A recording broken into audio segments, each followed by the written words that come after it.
Hey everybody, what's going on? This is Frankie B, and let me just start off. It is steamy this morning, man. I mean, my clock in here is saying that 78 degrees. I had to pull out, like, we have two rolling ACs, so I had to set them up this morning, and I was just drenched in sweat. But hey man, a lot of stuff is going on, which is awesome. I'd rather be doing stuff than not doing stuff. So this past weekend, I had the Alterna auction that was on Saturday. Went well. All the pieces are gone. I actually picked up a commission to do through that auction. So I'm going to be working on that. But first, I have to get back to Kaijus and Cowboys. And today is me autograph signing actual copies of Kaijus and Cowboys. And this is issue 1 that came out last year, and then I'll have issue 2 over here on the side, on my left hand side. So yeah, this is so cool, man. It's we did the auction in April. Excuse me, auction. There's my, can you guess? My brain. Oh, come on, work. We did the Kickstarter campaign in April, and what we did was, the campaign was for issue 2, but we wanted to also have a catch-up tier for catch-up tier as well. So we had issue 1 available, and we're probably going to do the same thing. Well, most likely we're going to be doing the same thing for the upcoming August Kickstarter campaign, which will be for issue 3. And then we'll have issues 1 and 2 as a catch-up tier. And we got some other plans. We're working, again, it's so funny because in doing comic books, it is a process. And the thing about it is that if you want to be able to do it right and be able to keep the machine going efficiently, you got to make sure that you begin laying down the processes that will be able to get the job done. And so that's what we've been doing. We've been sort of laying down things, making sure that we wouldn't get snagged by, lateness, fulfillment, or just getting the comic book out in time, production times getting, hammered because of just personal issues, all that stuff. And as well, we were also, considering other routes. So we have the Kickstarter campaign, but then we're also looking at other routes to get the books out there to folks. So the availability.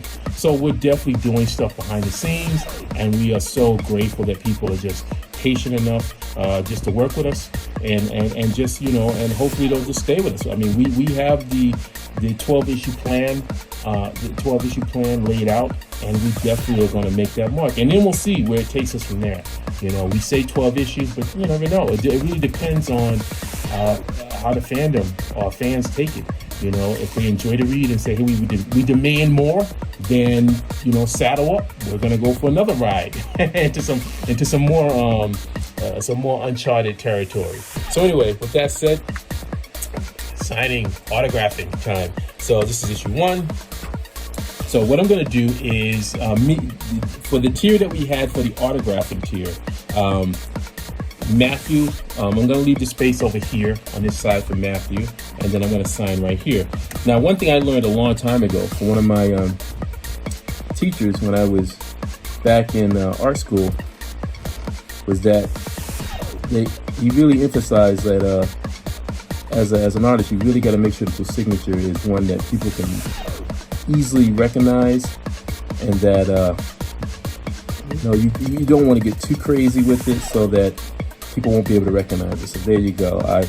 If people, I've been consistent with mine, and I'm using like a silver Sharpie, which I love the fact that that's one of the reasons why we sort of kept the black inside interior, just to help with signing and stuff inside as well, But I've always tried to stay really consistent with my signing, so that if you saw some of my, if you got one of my rare books from the 90s, and if you saw even artwork, there's always the FBW, either the B's in a box, maybe the B's outside the box, but there's always a consistency on how that looks. So there's no change in it. I'll touch that up a little bit. So this is one sign right now.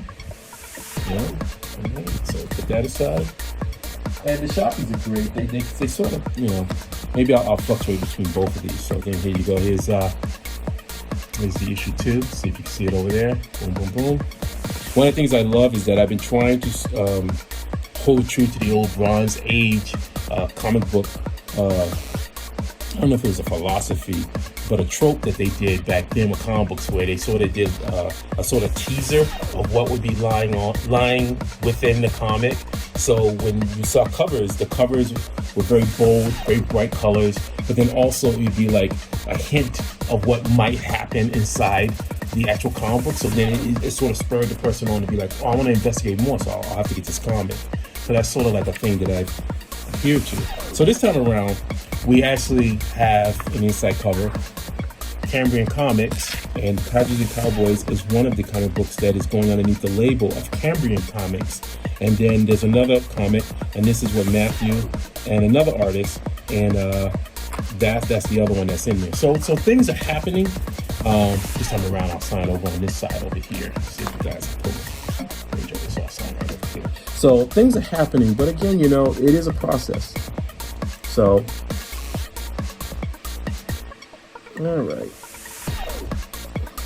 I'm gonna shake this up a little bit.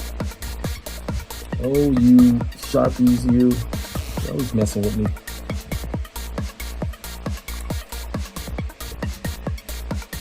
Ah, there you go, nice and bright. Sometimes you gotta shake these up a little bit. Especially, well, I'll be honest, they've been sitting in one of the drawers, art drawers, for a minute, so they can get a little wonky. They haven't been used in a bit, so you gotta sort of shake them a little bit. You don't want to get it too. Yeah, a little. This one's extra little. This came out, so there you go. FPW. Put it in there, and in here. Oh yeah, I always found that it's very. I try to make sure that the year is on there at least. I don't get to like the actual date and stuff, but definitely the year, so people can know what year it was. Let's see.